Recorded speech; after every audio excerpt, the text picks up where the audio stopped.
जय हिंद साथियों, मैं मनीष जाटव आपका इस यूट्यूब चैनल जर्नी टू गोल में स्वागत करता हूं। आज इस वीडियो में हम बात करेंगे कि जो जुलाई अगस्त में होने वाली वर्ग 3 और वर्ग 2 की पात्रता परीक्षा जो कि चयन परीक्षा भी हो सकती है, जिसकी संभावना समाचारों में, अखबारों में दिखाई दे रही है। तो उसको ध्यान में रखकर आज हम बात करेंगे और बात करेंगे कि अब हमें वर्ग 3 या 2 के लिए कौन-सा सिलेबस पढ़ना चाहिए, कोचिंग से पढ़ना चाहिए या फिर घर पर ही स्टडी बुक के माध्यम से करें। तो सबसे पहले आपको एक बात बता देता हूँ, अगर आप इस पात्रता परीक्षा जो कि अब चयन परीक्षा भी हो सकती है, अगर उसके लिए तैयारी कर रहे हैं तो आपको इस माइंडसेट से ही तैयारी करना है कि ये चयन परीक्षा है, अपनी पूरी ताकत से तैयारी करना है। बिल्कुल पात्रता परीक्षा की तरह सोचना नहीं कि बस पासिंग मार्क्स लाना है, अब इस तरह नहीं। अगर आप अच्छे नंबर से पास करोगे तो आपको भविष्य में कई बेनिफिट मिलेंगे। कई बदलावों में आप हमेशा आगे रहेंगे। तो चलिए सबसे पहले बात करते हैं कि कोचिंग से पढ़ें या बुक से सेल्फ स्टडी करें। तो सबसे पहले बुक पर बात कर लेते हैं कि बुक जैसे कि एनसीईआरटी या फिर अपनी एमपी बोर्ड की बुक्स इनसे पढ़ने से फ़ायदा और नुकसान क्या है? मुझे लगता है यदि आपके पास अधिक समय हो, जैसे 6 महीने, 7 महीने या फिर और अधिक समय, तो आपको सबसे पहले आप एमपी बोर्ड या एनसीईआरटी बुक पढ़ सकते हैं। पर यदि जैसे कि अभी हमारे पास समय है कि 4 से 5 महीने में परीक्षा होने की आशंका है, तो इस समय आपको समय को महत्व देना होगा, उसको ध्यान में रखना होगा, उसी को ध्यान में रख के अपनी तैयारी की प्लानिंग तैयार करनी होगी। बुक से पढ़ने पर आप एक तो अधिक से अधिक रीडिंग करनी पड़ेगी और रिवीजन करने में परेशानी होती है और आप मटेरियल जो किताबों का होता है वो इतना सारा होगा, उसको इतना लाने के लिए काम करना पड़ेगा। उसके लिए आपको सोचना पड़ेगा कि क्या छोड़ें क्या ना छोड़ें।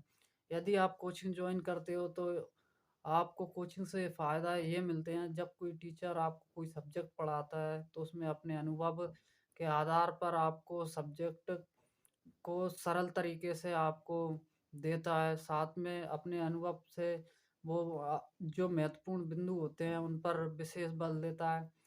और कोचिंग से फ़ायदा ये होता है, जब भी अगर कोई समस्या आती है तो कोचिंग कोचिंग या फिर सर वो पर्सनली मेहनत करके आपको एक रास्ता तैयार करके देते हैं, जिसमें आपको समय की बचत होती है। यदि आप बुक से पढ़ते हैं तो रिवीजन करने, शॉर्ट नोट्स बनाने में बहुत ज़्यादा टाइम लगता है और पढ़ाई भी काफ़ी करनी पड़ती है। और हमें पता भी है कि हमारे पहले कई परिवर्तन हो चुके हैं टेट परीक्षाओं में, अब भी होने के चांस हैं। तो हमें जहाँ तक हो सके कोचिंग जॉइन कर लेनी चाहिए। यदि आगे कोई भी परिवर्तन होता है तो कोचिंग वाले या शिक्षक एक अच्छे तरीके से अपने अनुभव के आधार पर सोच के समझ के आपको रास्ता बिल्कुल सरल आसान करने का काम करते हैं। यदि आप कोचिंग से पढ़ते हो तो आपको समय की बचत होगी। समय की बचत होने पर आप अधिक से अधिक टेस्ट लगा सकते हैं, प्रैक्टिस कर सकते हैं, रिवीजन कर सकते हैं और कई फ़ायदे होते हैं। साथ-साथ में आप कई ऐसी चीज़ों को भी अपने मटेरियल में जोड़ सकते हैं जो आपको और लोगों से थोड़ा आगे रखेगी, जो हमेशा आपको प्लस में रखेगी। तो उसके लिए आपको चाहिए टाइम, टाइम मिलेगा आपको कोचिंग जॉइन करके, क्योंकि कोचिंग वाले मेहनत करेंगे आपके लिए और आप भी खुद के लिए मेहनत करोगे। तो परिणाम जब 2 लोग मेहनत करेंगे तो परिणाम भी और अच्छे आने के चांस होते हैं, समय की बचत होती है। बात करें जो पब्लिशर बुक होती हैं जैसे अरिहंत की हो या फिर किसी पर्टिकुलर कंपनी की जो बुक पब्लिश होती है उनकी, तो उनमें भी कुछ समस्या हो सकती हैं। जैसे आपको प्रॉपर जो आप सिलेबस से या तो अधिक हो सकती है या फिर कम हो सकती है। प्रॉपर आपको जो चाहिए वो सिर्फ़ एक टीचर सोच समझ कर आपको देगा। तो आप आगे डिसाइड कर सकते हैं कि आपको कोचिंग से पढ़ना या सेल्फ स्टडी करके बुक से आपको खुद पढ़ना है। जहाँ तक मुझे लगता है मैं वर्ग 2 के लिए जो कि सोशल साइंस से पहली बार इस बार दूँगा, उसके लिए मैं अच्छी सी कोचिंग देखकर जॉइन होऊँगा। अभी तो मैंने तैयारी चालू की नहीं, पर मैं जल्दी तैयारी चालू करूँगा। अभी टेट परीक्षा काफ़ी मतलब कॉम्प्लिकेटेड हो गई है, कॉम्पिटिशन भी काफ़ी अच्छा होगा क्योंकि दिन-ब-दिन जो कैंडिडेट आ रहे हैं, उनका आईक्यू लेवल मुझे लगता है बेहतर से बेहतर होता जा रहा है। तैयारी में आप आएँगे तब होंगे उन लोगों से जब आप डिस्ट्रैक्शन से दूर रहें। चलिए बात करते हैं अब सिलेबस पे। सबसे पहले बात करते हैं वर्ग 3 के सिलेबस पे कि आपको क्या पढ़ना चाहिए। जहाँ तक मेरा अनुभव है, मेरी समझ है, उस आधार पे मैं आपको बताऊँगा कि आपको सिलेबस जो 2024 की पात्रता परीक्षा रही, उसी के अनुसार ही पढ़ाई करनी चाहिए।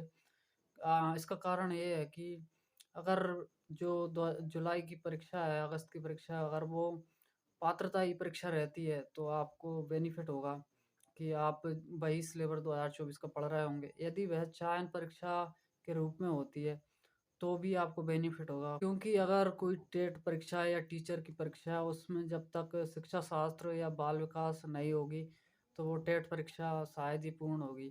साथ-साथ में आपको एक भाषा जो कि हिंदी, तो आपको रखना कंपल्सरी रहेगा और मैथ वो भी कंपल्सरी रहेगा। ये 4 सब्जेक्ट या कहें 3 सब्जेक्ट तो उनको रखना ही पड़ेगी। अगर आप सोचते हैं कि संस्कृत या फिर पर्यावरण उस पर कम ध्यान दें, तो आप सबसे कम संस्कृत पर दे सकते हैं। ऐसा नहीं है कि पढ़ना नहीं है, उसको भी पढ़ना है साथ में।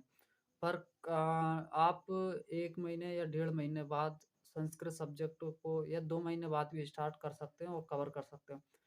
और रही बात पर्यावरण की, तो पर्यावरण आप चाहो तो पढ़ सकते हो, पर आपको सीडीपी, पेडागोजी और हिंदी साथ में मैथ, ये 4 सब्जेक्ट तो आपको अभी से वर्ग 3 के जो 2024 की पात्रता परीक्षा हुई थी, उसी के हिसाब से सिलेबस के हिसाब से आपको लग जाना है और तैयारी करना है। आपको इस बार तैयारी चयन परीक्षा के रूप में ही करना है। आपको जहाँ तक मुझे लगता है अगर आप अच्छे नंबर से पास हो गए तो आपको कई फ़ायदे बाद में होंगे। अब बात करते हैं वर्ग 2 की परीक्षा की। वर्ग 2 की परीक्षा में मुझे लगता है जैसे मैं भी तैयारी करूँगा सोशल साइंस से, तो आपको अपने सब्जेक्ट को अभी से पढ़ते रहना है। 3 महीने, 4 महीने में आपका सब्जेक्ट ही मज़बूत हो पाएगा। तब तक आपको नोटिफ़िकेशन या रूल बुक दिखाई देगा, तो आगे आप उस हिसाब से तैयारी कर सकते हैं। साथ में वर्ग 2 के लिए बोलूँगा कि आपको भी शिक्षा शास्त्र और बाल विकास पढ़ना है। साथ में हो सके तो हिंदी भी पढ़ना है। ये सब्जेक्ट तो उनको यदि वो चयन परीक्षा भी रखते हैं, तो ये सब्जेक्ट तो उनको रखना ही पड़ेगी, ऐसा मेरा मानना है। और यदि पात्रता परीक्षा होती है, तो भी आपको कोई दिक्कत नहीं होगी। आगे आप जल्दी से एडजस्ट कर सकते हैं, अपनी रणनीति बदल सकते हैं। तो मेरा मानना बस यही है कि वर्ग 2 के लिए तो आपको अपने सब्जेक्ट पर काम करना ही है। साथ में आप शिक्षा शास्त्र और अपनी बाल बाल विकास को पढ़ें और हो सके तो हिंदी भी पढ़ते रहें। और वर्ग 3 के लिए फिर से बोलूँगा जो 2024 का सिलेबस रहा था, उसमें से अगर आप चाहो तो जो सेकंड लैंग्वेज थी उसको अभी 1 से डेढ़ महीने के लिए या 2 महीने के लिए छोड़ सकते हैं। पर्यावरण आप पढ़ सकते हैं और बाकी सभी सब्जेक्ट को आपको अभी से अच्छे से तैयार कर लेना है क्योंकि लगभग परीक्षा से 2 महीने पहले, कम से कम 2-3 महीने पहले तो आपको नोटिफ़िकेशन या सूचना मिल ही जाएगी कि सिलेबस पैटर्न क्या रहेगा या परीक्षा का तरीका क्या रहेगा कि एक ही परीक्षा होगी या अलग-अलग परीक्षा होंगी।